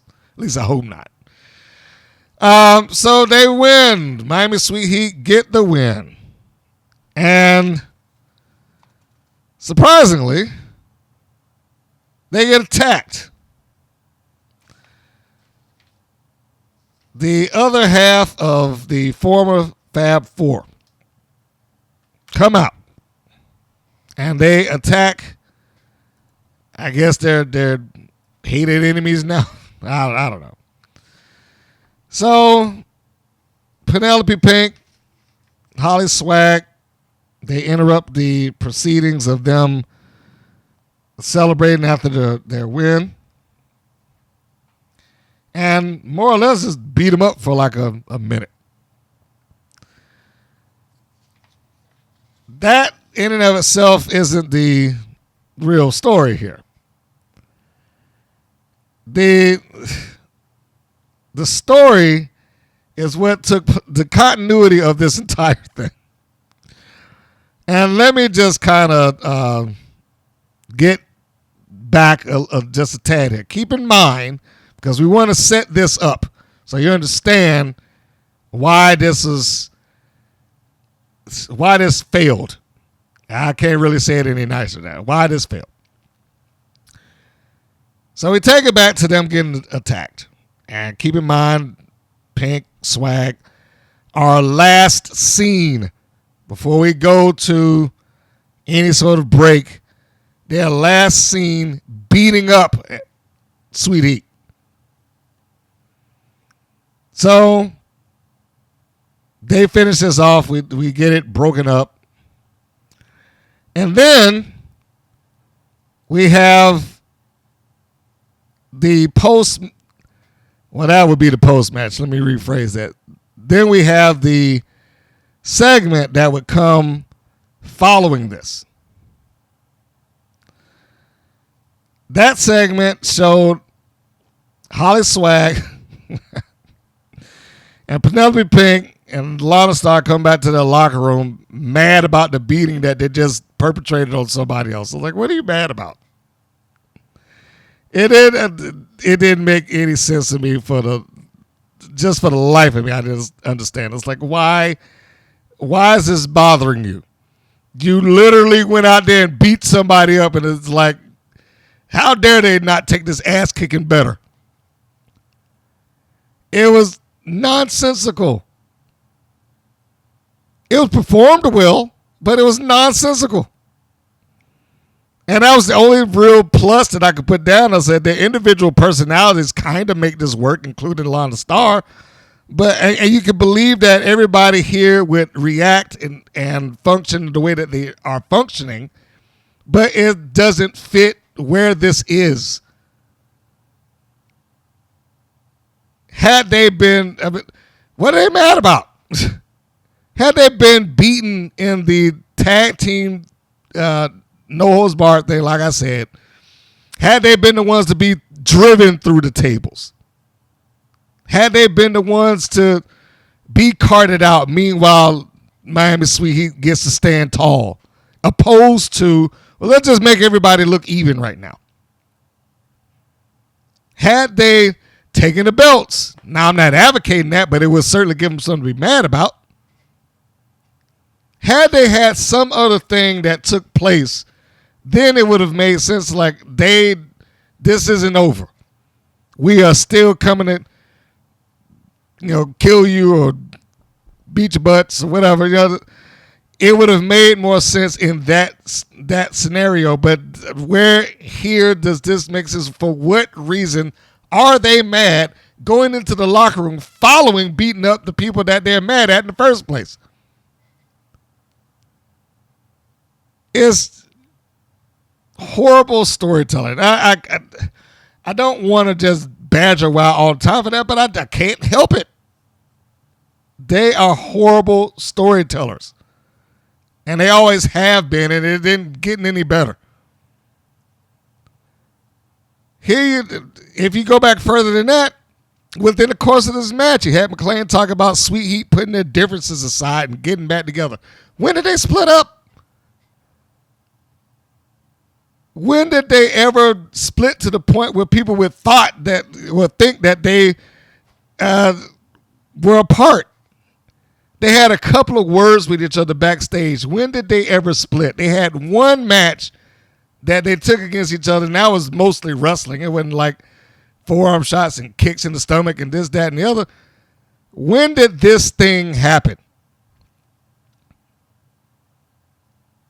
And he's talking about Miami Sweet Heat, some emotional promo. And I would have agreed if he hadn't talked through it. These are all things he said during the match with Animal Instinct, by the way. I'm just laying out how this has kind of been presented to the audience. And clearly it's supposed to be presented as some measure of emotional feud, payoff, and things like that. Clearly that is part of what he was going for, but it just, none of this feels like that. None of this. I mean, the moment it was like, how many people were affected when they saw them get back together after they split up? Come on. Seriously? And somewhere in here, I had to write this down. Somewhere in here, talking to Nigel, the response is, let me tell you something about life. You can never break up twins. As in which he clearly doesn't believe, otherwise he wouldn't have thought they would have been split up to begin with. Oh, boy. So anyhow, we got past that. That was the commentary through the match. And then you got the aftermath where they got attacked and beaten up or, what have you.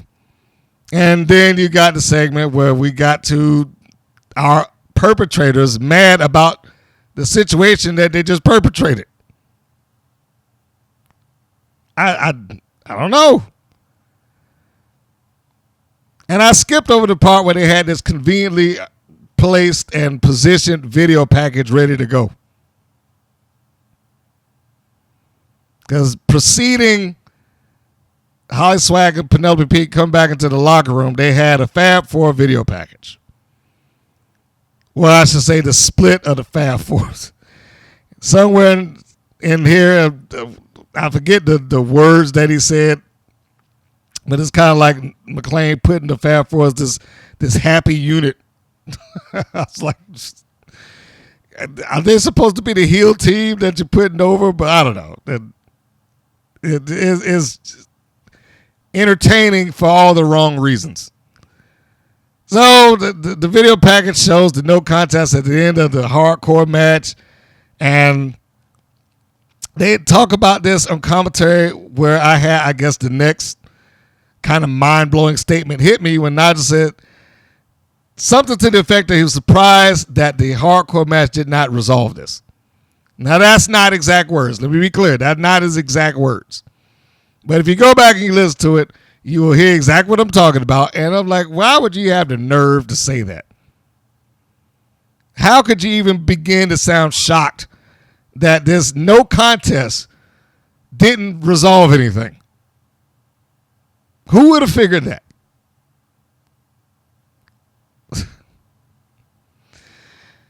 I'll repeat. The Wild are horrible storytellers.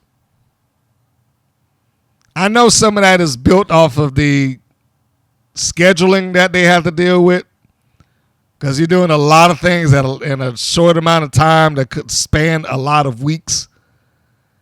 But I also never have any sympathy for that, because that is what they chose to do. And for sympathy being towards the management and the decision makers. And I know he's trying his best to put this nonsense over. But seriously, if you followed this show week to week to week and you were paying attention to what's in front of you and what's being said, these things will start glaring after a while. Why would anybody believe that it was over? If you was watching it on TV, you would probably expect, okay, what's next? No one won here. So when is the next match? If you was really into it, that was probably your gut reaction. But here it's presented like, I can't believe that they're still angry with them. And that hardcore match didn't resolve this. Why would it resolve it? It was a cheap hardcore match. Not saying that they didn't work hard, and I'm not saying that they didn't hurt themselves. I'm not saying that the participants didn't give it their all. Clearly they did. But they can't out-wrestle bad booking here. Sometimes you can. They cannot out-wrestle bad booking. And this was booked bad. This was booked bad. And this segment in this show illustrated that from top to bottom. From the things that they said starting the match to the aftermath afterwards to the segment following it. It just illustrated that we have a bunch of holes in this that we're trying to patch. From, having this match that showed allegedly Miami Sweet Heat vanquishing Penelope Pink and HollySwag that no one saw, to being surprised that it didn't resolve anything, to Pink and Swag being pissed off and upset that we just beat these two up. Where is it's out of sequence. It's like these things they're not linear. They've been put into the show, but they're not being put in they're not being put in the right place. Now, I don't know what they could have did about, the finish of the match, short of change the finish of the match. But it's too late for that. And even at the time, I was like, oh, well, they just had a hardcore match. Where are they going now? Where do you go from here? What I was told, well, they might do a steel cage match. Like, well, they might, but what would justify a steel cage match? No one interfered. Most times when they're trying to do that, they're trying to keep the action contained or prevent someone from getting in and causing problems. That's how they usually just, and I'm not talking about WoW, I'm just talking about in general. That's how they usually justify it. Like, where were they supposed to go? Where was somebody to say that, hey, if you give us a hardcore match, we might not have any place to go following this? Not that I expected the people that's booking it to listen anyway, but I'm just saying, like, where are they supposed to go beyond this? It has been my issue, not just with WoW, but it was my issue on the indies when people did that. Start off with a hardcore match for no apparent reason. Where are we going following that? This is supposed to be a feud. You got these two booked for like 4 or 5 months. And you started them out in a hardcore match. What's next? And that's what this is. Like, where? It's like just doing something for the sake of doing it. Anyhow, we got the next segment, which is the Alliance. And that's led into by McLane voiceover. The Alliance have a full-on segment following that. Excuse me. And they're backstage again. And I wrote, have they done a promo anywhere else? Like, everybody else has a locker room. And I like the idea of them being, they're in transition, going to the ring, being caught by the camera at one point in time. But now it's just like, are they going to be anywhere else other than backstage? Are they allowed to be in the locker rooms? They are never there. They're just always right in front of the anvil cases. If there's anything I can say about that, they do and have and probably continue to come off like they enjoy each other's company legitimately. Now, I said Del Rey and Rhythm look like they pal around outside of the show. Now, I don't know if that's true or not. But on camera, the sisterhood, so to speak, bleeds through. And that's a good thing. Del Rey promos the Tormenta's title reign being short, or ending it, I should say, and then she goes off. She gets ready to do their thing. The next segment is Paola Mayfield. She has a promo for Tormenta. I question the positioning of this. It's good that she can speak for herself, even if it takes her a lengthy path to get to the point. At times, she can come off like she's rambling. I know she has a point that she's getting to, but at times it can feel that way. She has a lot of confidence and a lot of energy. She just may need to work on the content, but as I said to somebody else, how could you really be upset with her about the bulk of the promo? I mean, it is her second language. She probably would need to minimize the amount of talking so that it comes off smoother, maybe.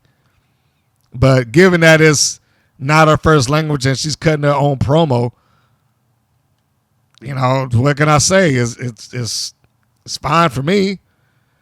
Could be a little shorter, but it's fine for me. But this is positioning her as a threat to Tormenta and Tormenta's championship. And I also wrote down the same 2 questions that I had the last time she did this. Where is Maverick and where is her neck brace? Is this an abandoned angle? Now that got added in after the initial 2, but that's what it's come to. Is this an abandoned angle now? Because it hasn't been mentioned, maybe 3 weeks? She showed up with a neck brace on, claiming Tormenta hurt her, and poof, not only was her manager gone, the neck brace was gone too. So I didn't know. I was like, well, what is this supposed to have done? Speaking of abandoned angles, didn't Paola Mayfield prevent Santana Garrett from winning by running in on a match? What happened to that?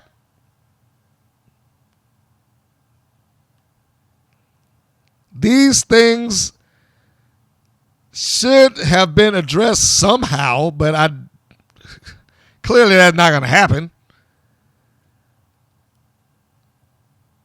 I am happy that Paola has gotten out of just being the speechless wrestler in the background. Because it appears, unless you're, I don't know, one of Lana Starr's girls or, quite possibly maybe the Alliance. Outside of that, if you have a manager, you're not allowed to talk, it seems like. Well, it's good that she's able to talk. But I don't know if I would have given Maverick up also. They should probably be a package deal where Maverick can set her up. Mayfield can hit a couple of points. Maverick can drive it home. That is what I would assume they could be doing in, say, a 2-minute segment. But back to the other thing, what these angles that seemingly have not gone anywhere. And she is relative to 2 of them. Are they just starting over with Tormenta and Mayfield with something else entirely? Does the neck angle thing not work? Are they going to just magically bring it back when it becomes convenient? Because not only had... I can understand that they just say, well, I had to do it for a week and then she was fine or she felt better. But not only she not worn it, it's not been mentioned. And she wiggles her neck a lot when she talks. So I'm not going to buy the idea that, my neck was just damaged and I just took my neck brace off just because I'm good now. I don't see any of that.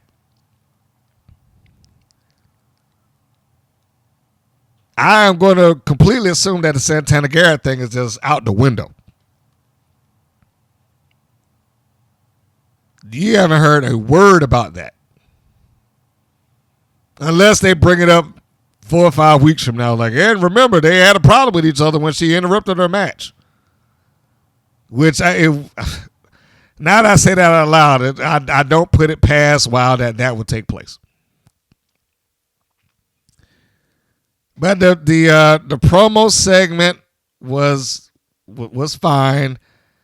As I just explained, I wish it would have been presented a different way. I think it would be a better thing for them both if Maverick was part of the package deal of them doing the promo. In the way that I described it. The next segment, Americana returning to WoW. They explained that she stepped away for a whole 7 months to care for her son. And there's nothing wrong with that. My only problem is that anything less than she saved him from the brink of death does not justify her being gone and caring for him for 7 months. And I certainly hope that he didn't just magically just pop up on TV to where I have to hear little Levi every chance he gets from this point out. Although I'm already dreading it. I can tell you now, I'm already dreading it. It's enough that I have to have Nigel, David, in every show. But if I got to start hearing Little Levi all over again, then that'd be one of those cases like if I could change this channel right now, I would so be off of this thing. Just flip this right now. But she is being sold as, I guess, the returning WoW hero, and she is going to be back and have her match with Scout Parker. And I put, she's back in singles already? Question mark. I assume that Sprout Greens might be there at ringside, but if she's not, I was like, what is this flipping back and forth with her? She should just be a singles. Just make her singles and be done. Because the environmentalists as a team is not doing anything for Scout Parker. You can save. You can save her. Sprout Greens is just going to be the anchor to her if she sticks around there. She might be able to get something done if she took that act on the road, because they're wasting whatever potential vignette she could have had being introduced and, describing who she was, why she changed. They could have got a lot of mileage out of that. She could have been positioned as a top heel, or, or at least upper mid card. If the people understood the motivation, why she was doing it, why she gave up ice cold, why she joined the environments, why is it so important for her to do that? If she had gotten a chance to do those things, then yeah. But we are so far gone and so many weeks and months into her changing of gimmick altogether that I don't even think it's important anymore.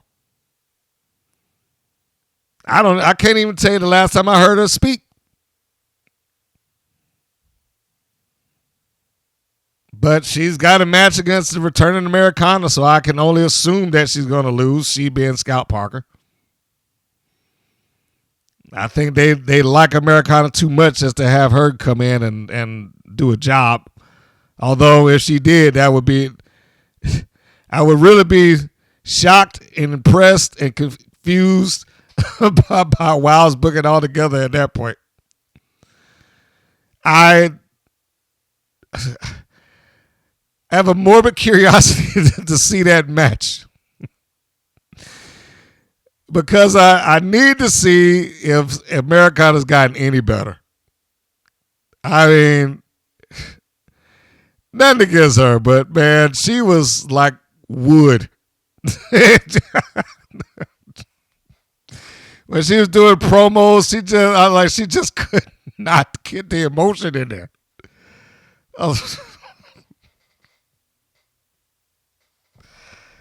And never mind the fact that, on multiple occasions, you could have punched her right in the head and she would sell her stomach. I was like, jeez. So I'm hoping that during this time, she had some practice elsewhere and has started to work a little differently. But, of course, the 7 months that we are dealing with in TV land might have been a weekend for television, so I'm not expecting much. Well, that'll be something to see. So we go to our main event of the evening. The first championship defense by the new WoW champion, Tormenta, taking on the muscle of the Alliance, Reina Del Rey. Before I begin, let me start by saying that while at work, there was a very few notes taken about this. Not that I wouldn't have done it. It's just that when it ran through the first time in whatever time zone I was watching at that particular point, and then I saw the end of it, I was like, oh, I need to see that again to see if that's, in my mind, to see whether that's legitimate or not. And, of course, I'm sure by the time you're hearing this, you will know, yes, it was a legitimate injury that took place at that time, although it is very difficult, as I stated before and on Instagram and probably some other places. It gets difficult to invest in something like that takes place when you already know the outcome ahead of time. And we'll get to that. So, we start the match. We got the introduction of Del Rey, the Brat Pack, Adriana Gambino, the pseudo manager of the group. And there says nothing that is more important to the manager that shows that this is a thing that means a lot to her than her walking past and going to sit down next to Dave McLane, as she always does. I don't get that. Yes, I guess you can say on the one hand, well, that just shows that she has faith and confidence in her talent. Well, yeah, that is possible. But she's never at ringside. Never. It is always go and sit next to David. which has just begun to feel like a self-indulgent thing, quite honestly. I was like, why is this needed? Why is this necessary? Why are you there at all? And I like her. I do. But as a manager, she hasn't done much. As a wrestler, I absolutely love her. But as a manager, I don't get this. I know she doesn't have any control over it. I know that this is something that she just is instructed to do, but it doesn't make any sort of sense. She is the singular manager that's on that roster that just at no point in time ever stands in the corner of her client. She doesn't come out there for the Brat Pack. She doesn't even bother to be at ringside for Del Rey. She'll do commentary. But what are you going to do in the commentary booth other than what she does? Talk to David and yell. So anyhow, the entire group comes out, and they are prepared for the defense of the evening. Del Rey is coming out sporting the candy apple red lipstick. I see you, Reina. I see you. Then we follow that up with Tormenta, who's coming out with the pyro and all that good stuff. And they're like, hey, you see whose name is on the belt now. And so, it's a big deal that she has the fabled Wild Championship for all this luster and prestige. That might be done with some, level of sarcasm. Take your choice. So the important portion of this entire main event is what took place at the end, but let us address a couple of things that took place throughout the course of the match, because it had started off like it was, going to go reasonably well. I think it was going to take them a second to get their rhythm together, but they got it. This is, of course, being positioned as Del Rey being the muscle of the group. Meanwhile, on commentary, for whatever reasons, it is implied that they wanted the class master for some reason, which I don't know what the narrative is of that, particularly considering that they just had Del Rey go against the class master and lose basically clean. So I don't know what the implication there would be. It's like, well, we thought the class master would be an easier task. Why would she want to do that? And what difference would it make? If she wanted the title shot, regardless of who, which is essentially what Gambino was trying to put across, then what difference would it make whether it was the class master or not? McLane, however, was, well, that's what you said. I'm just saying facts. He was implying that they didn't want any part of, that's how it came across to me. Maybe somebody else will say differently. But that's how it came across to me. Like, she just didn't want any part of Tormenta because she's dangerous or something. I don't know. Del Rey goes for her clothesline to the back of the head. I just dropped out. It wasn't a drive-by. I can't remember the name of it. But she was going for that at the early portions of the match. I know Bobby Roode used to call that a Northern Lights lariat. That wouldn't apply for Del Rey. But that's not the important part. The important part is what it set up. She misses the clothesline because Tormenta ducks. Tormenta sweeps out the legs. She gives her a low drop kick. Del Rey goes to the floor. And this is where Reina fooled me. She fooled me. She comes out to the floor and she quite obviously grabs both BK Rhythm and Gigi Gianni and pulls them over to the center. I was like, oh my gosh. I was about to be so disappointed. She pulled them over to the center. I was like, all right, well, I guess we're setting up for a dive. And it was, but there was a swerve on it. She pushes both of her partners out of harm's way and stops Tormenta dead in her tracks. Turns her around, hammers her in the back a little bit, and then she gets a drive-by knee lift, and then wham, there she goes out to the floor. So that I thought was a nice little touch. And at least it was for me. And of course, the Brat Pack are into what they're doing. They are constantly involved in something, even, facially, body-wise, whatever the case may be. They are constantly making sure that they are in in touch with what's going on there. And I love them for that. So they're harassing Tormenta on the floor, they being Rhythm and Gianni. Tormenta gets back up. She's caught by Del Rey. She's then hit with a suspended DDT off of the second rope. That doesn't do the job. And then we move forward in the match. Now, this is setting up for Del Rey to go back to the outside, but I want to just take a second to address the comments that were made about Paola Mayfield that was going on during this. Because I was under the impression, like, is this injury angle something that still exists or not? Well, if you were listening to David McLane talk about it, then the injury angle is still ongoing. Let's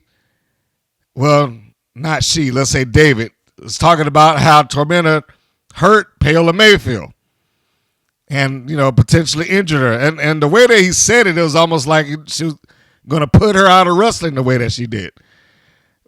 I don't get that either, because the last 2 weeks that we saw her without the neck brace. In fact, she seemed quite versatile with her neck movements in those 2 promos back-to-back weeks, and she never brought up anything about her neck or being hurt or whatever. It was a small thing that was said during the course of the main event, but it was something notable. And it's one of those things that, like, we're back to the commentators have to explain it. The commentators have to keep explaining it. But this is what you get when you're just cramming in, match after match after match after match and, just taping nonstop. Probably cannot keep up with what you're doing in the middle of doing this stuff. And that will rear its ugly head as this match goes forward. So now we're back to present day in the match. Del Rey tries to charge Tormenta, who is caught up by Gigi Gianni. She goes on the top rope because as Tormenta's foot is being held, she pulls the top rope down when Del Rey takes charge at her. She goes to the floor. Now we get the setup moment for the dive. All 3 are on the floor. We see Tormenta stomping. If I could have did it without anything in this particular segment, if I could have did without anything in this spot, probably would have been the stomping right before she did it. I mean, I get it. It does signal to the audience, hey, this is what I'm about to do. But if I could have changed anything, it would have been that. Because if she had just run out and got them, it would have come across a little bit more organic and like they didn't see it coming. Whereas I stand up, I see all 3 of them there. I got to stomp a couple of times to signal to the audience that I'm about to do it. I think we pretty much have told the audience and them on the floor that I'm about to dive. And that's what she did. And it was a beautiful dive. Beautiful. And it was on the money. But it did require them to have to pretty much ignore the fact that she was standing right in front of them, telling the world that she was about to do it. So anyhow, Del Rey is being picked up by Tormenta to get her back into the ring. And that's what Tormenta does. She gets her back in. She takes a couple of threatening glares at BK Rhythm. Gianni comes over to her like, hey, well, stop bullying her. And like I said, they do always seem to be in tune with what's going on with their situation at that time. And like Gianni just had to come and kneel down and protect her friend, her tag team partner. I mean, she did take a kick in the shoulder, but I think both of them took a kick just in general. But she came over there and made sure that no further damage came to BK Rhythm as she was begging off. And that was when Tormenta got back into the ring. And we get to the unfortunate end of the match. At some point, we get Del Rey, who pushes or gets Tormenta in the corner, sets her for the electric chair, drops her face first onto the turnbuckle. Then that sets Tormenta up being face towards the turnbuckle, back towards Del Rey, and it hooks her into a German suplex.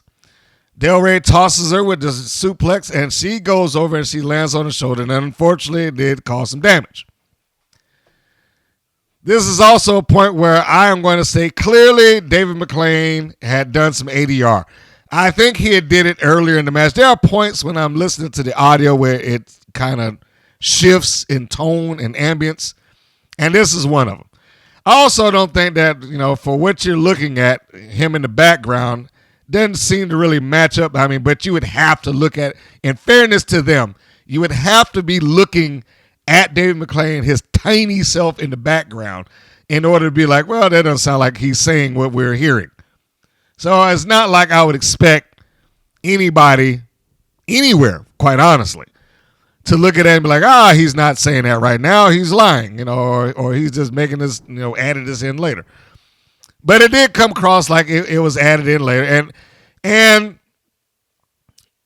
maybe in terms of body language, it might have presented itself like they weren't aware that the injury was legitimate yet, because we hadn't got the signal from the ref, right?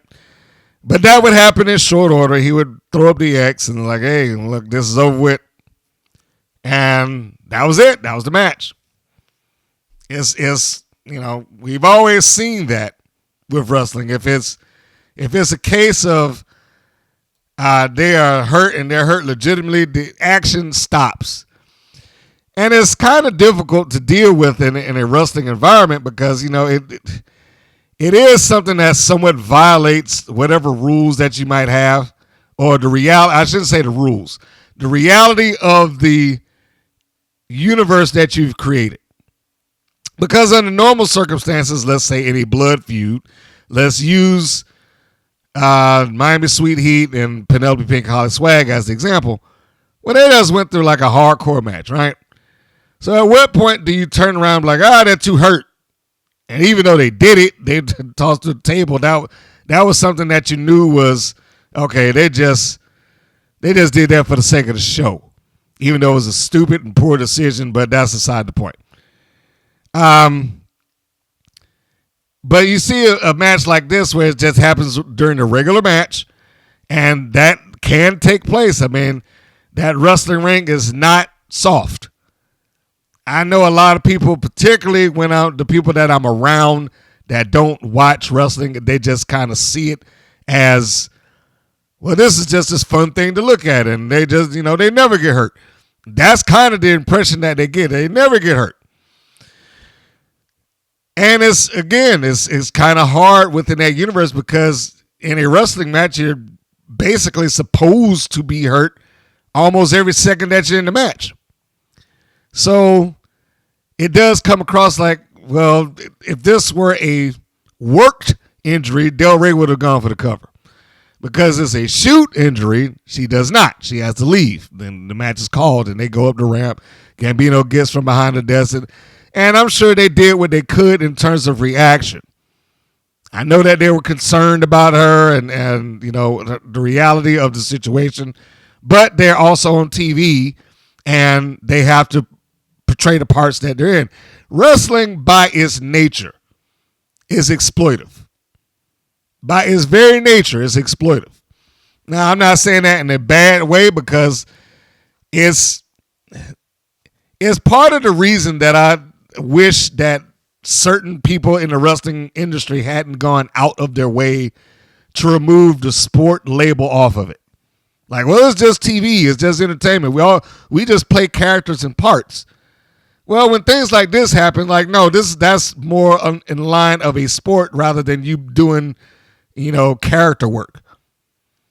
And people would understand it under those terms. Getting back to the exploitive nature, if it was football, basketball, any other sport in the world where somebody got hurt like that, it would be understood, and having it on TV, showing this person getting the updates and stuff like that just fits the nature of the environment. With WoW, I'm sure they will bring it up, but it's questionable where they would go. Like I look at this, I see the injury, And I think two things. One, I know that, well, she did get past it. It wasn't career ending, obviously, because I just saw her wrestle like a couple of days ago as of me recording this, without the mask in AAA, doing fine, basically. And then, there's the other side of that where what are they going to do angle-wise? Is this supposed to play into, or will it play into something? Now, personally, and this is where I was getting at the beginning of the show, personally, I don't even know if I would have included this. This episode did not give Tormenta any sort of shining moment. Especially she's had a hard enough time just existing in WoW. She's had multiple championship matches where she's come up short on multiple occasions. Then she wins the title and goes down into injury in his first defense. I don't know if that paints a good picture. Whether they were trying to do it or not is like long-time people, this is a psychological thing. Is that one seed that gets planted in your mind is like, well, she's come up short and short and short and short. And even when she wins the title, she came up short. Nigel at some point during the commentary basically tried to present it like, almost like there was a hit on her. Like, well, if she was trying to hurt her, she succeeded. But it doesn't make sense. Like, why would Reina Del Rey want to hurt Tormenta when her objective is to win the championship? If anything, I mean, if it was something other than that, she should have ran over there and pinned her. But we know that wasn't going to happen because it was real. But the suggestion that it was presented as, oh, well, just did that to hurt her, I don't get that. It didn't feel like it was the thing for them to do, or whatever the case may be. However, I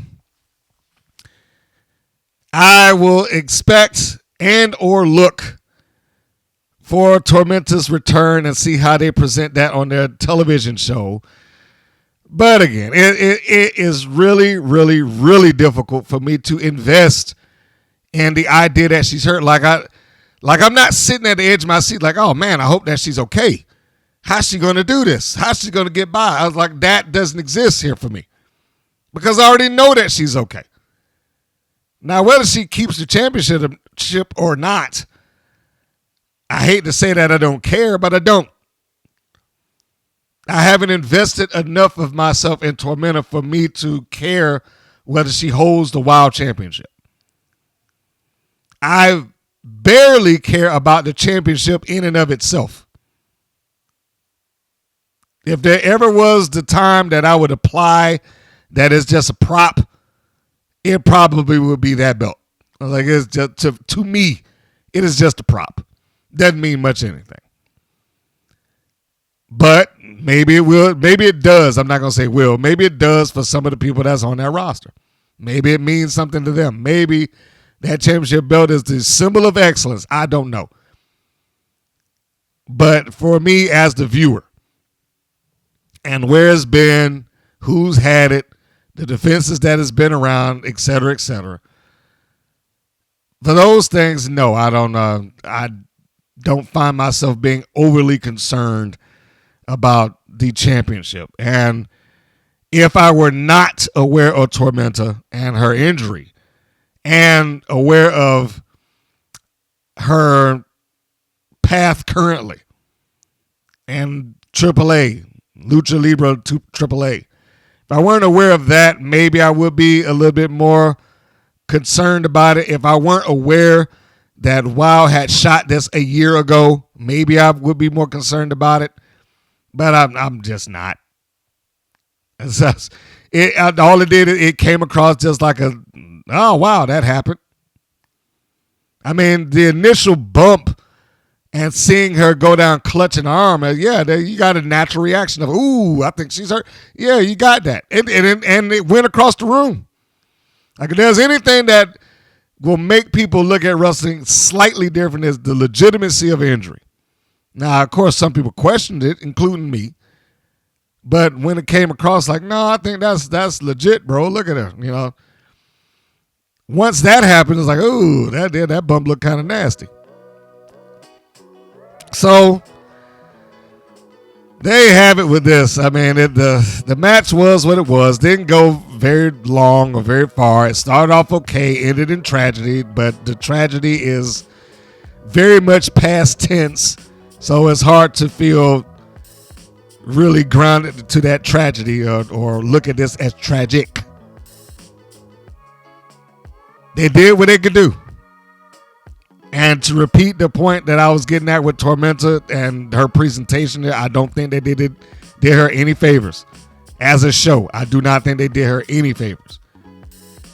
And the only way that I'd have ever let that air on my program as her first match, if it was match 2 or 3, maybe.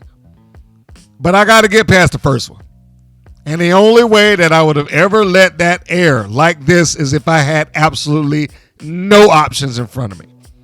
If there was no other match that I could substitute, if there was no other Tormenta match that I could put in its place, if there was no other segment that I could add in and, you know, just to delay showing that is the only way that if I was in control of it, that would ever have taken place. But, you know, it is what it is. And there you have it. That was the review of this episode of WoW. Like I said, a little disappointing in my view. Overall, the episode, I really, really feel like they could have just shuffled something around to try to accommodate making Tormenta look a little better. But between the opening segment and the way that it ended, I just did not get a good feeling about her beginning stages of her title reign. I'm sorry. But that was the show. That was the episode. It was had some, I guess, reasonable stuff in between, but a bit of a dud for me. Just based on those things. So, as I am doing this particular recording, there have been several other episodes that have aired. Well, not several. Let me stop with that. But let me just say the one that I would have normally read in terms of, hey, this is coming up next, what's going on, that has or would have already aired by the time you hear this. So because of that, I am not going to go through the press release this time. I'm going to skip that and go right to the close because I got to get prepared for week 2. No, week 2 in terms of my review. Timeline wise is coming up on me pretty quick. So I got to get prepared for that, and amongst other things in and around this life in the house. So we will do the things that need to be done, the important things that got to be taken care of. And I am working somewhat diligently to try to find some individuals that have been in the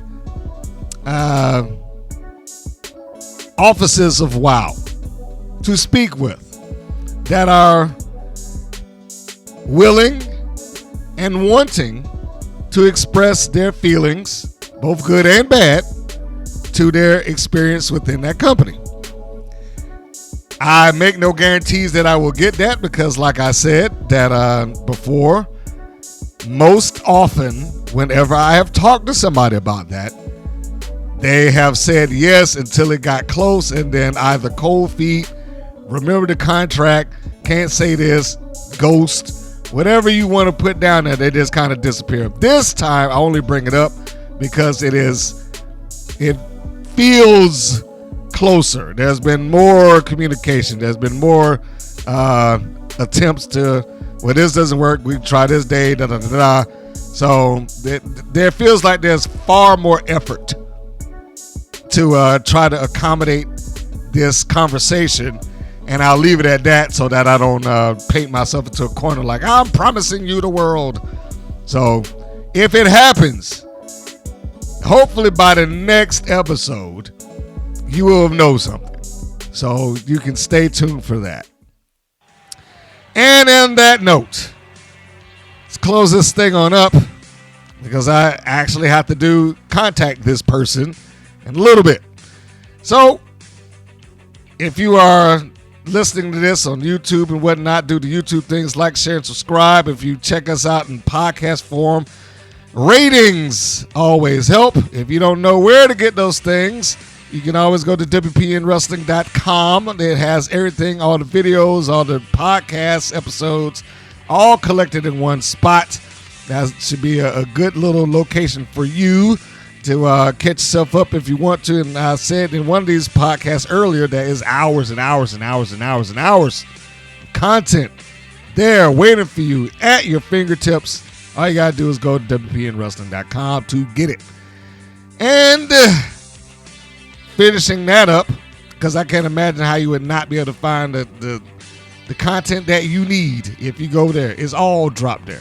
It's the Nexus and Center Point. So if you can't get it there, I don't know where you can get it. So I just, it might just be hopeless. But we're not gonna put you in the hopeless category.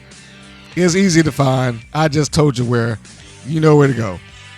And in closing, this is Mr. Green saying that this is Mr. Green saying so long, and we will see you on next go round. Take care, everybody.